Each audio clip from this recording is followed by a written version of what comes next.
The movie begins in a gang prison where a man wearing a police guard shirt visits a gang leader and throws down some photos of boys he previously killed, telling him to pay the price. Meanwhile, a prisoner assigned to floor cleaning picks up a knife from the bucket and stabs the guard. He then grabs a gun and kills another police officer. A shootout ensues, during which the prisoner kills two guards before being fatally wounded. At the same time, Lee grabs the man wearing the police shirt by the head and slams him against the door, knocking him unconscious. Later, Lee escapes from his cell and challenges the man to a fight despite his injury. The man loses consciousness and falls to the ground. Lee releases the prisoners and suggests they take up arms and escape. Later, the guards confront the prisoners face to face, leading to a shootout that kills everyone present. Lee seizes the opportunity to escape from the prison.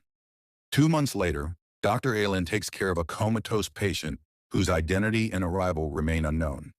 He eventually wakes up and falls back onto the bed. Eileen approaches to examine him, but unfortunately, he has lost his memory. He cannot remember how he got injured or even his name. He picks up the book Aileen was reading and names himself Ismail. While looking in the mirror, he recalls some brief memories. Later, Ismail undergoes several medical examinations. Over the next few days, he begins to recover and spends more time with Aileen. She reveals that he was found on the beach. Meanwhile, a gang leader named Anto and his friend Bundy wait for Lee's arrival. When Lee arrives, Anto tells him he no longer wants to work with him due to the poor quality of his weapons. At that moment, a fight breaks out between rival gang members outside. Bessie, one of Anto's men, is quickly defeated. Rika, one of Eileen's associates, throws a knife at Anto's men before engaging in combat with the others.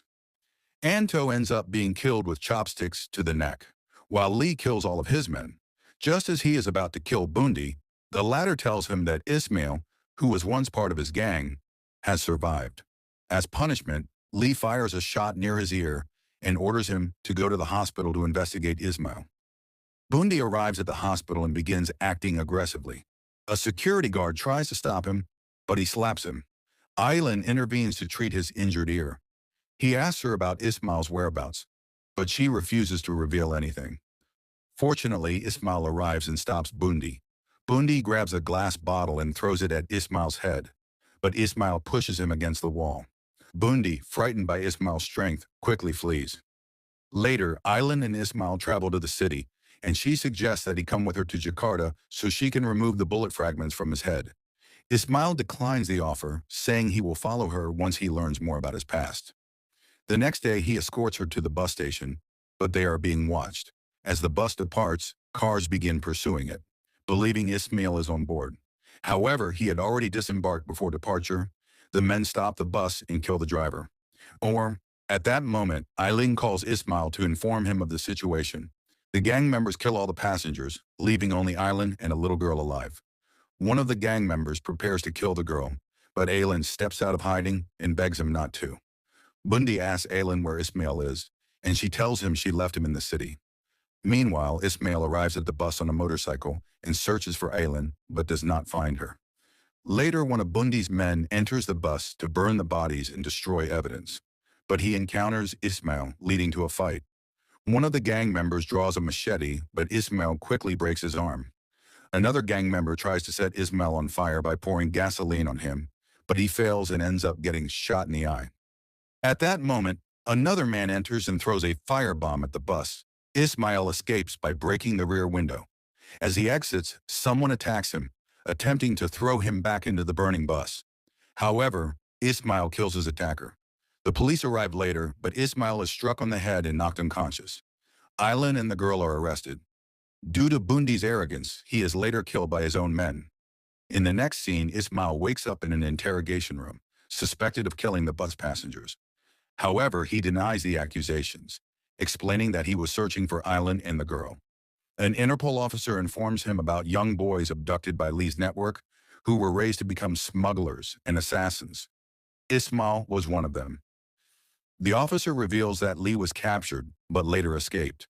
Additionally, he shows Ismail a photo of them together at a restaurant, but Ismail does not remember any details. Suddenly, the room's light goes out. As the officer checks the situation, he is killed through the window. Assassins enter to eliminate Ismail, who defends himself with the table his hands are chained to. A fight breaks out, and one of the attackers throws a grenade inside the police station. Ismail takes cover behind the table. After the explosion, the assassins enter to confirm his death, but Ismail emerges from behind and kills them using a gun. Later, as he attempts to escape, he is ambushed by Lee's men at the exit. They start shooting, but Ismail finds cover as they split into groups to search for him. Another fight ensues and Ismail eliminates all of them. After the battle, Ismail regains memories of those he just killed and recalls their past friendship.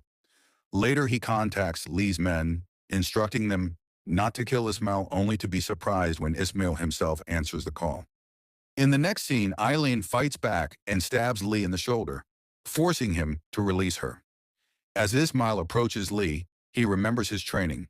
Upon reaching the forest, he encounters his old friend Bessie.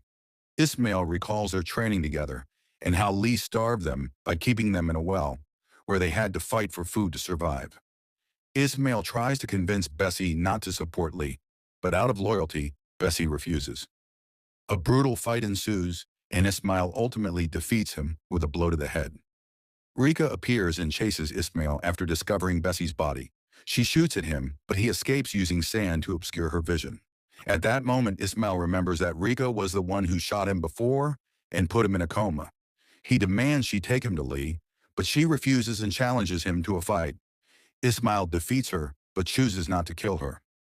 As she backs away with her gun drawn, she fires a stray shot. Out of instinct, Ismail drops his knife, but she ends up fatally wounded.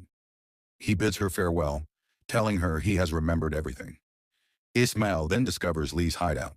Meanwhile, one of Lee's men attempts to assault Eileen, but the young girl saves her by smashing a glass plate on his head. Eileen seizes the opportunity to grab a rifle and kill Lee's followers. At that moment, Ismail reunites with Eileen. She tells him their relationship is over after her imprisonment, but he assures her he is no longer the same man from before. Lee arrives, furious after discovering Bessie's death, as he considered him one of his favorites. A fierce battle ensues. Lee, due to his superior experience, gains the upper hand and knocks Ismail to the ground. However, Ismail recovers and gains the advantage, forcing Lee to flee into the forest. Their fight continues outside, ending with Lee's death against a tree. In his last breath, he attempts to pull Ismail toward him, but Eileen arrives just in time to save him.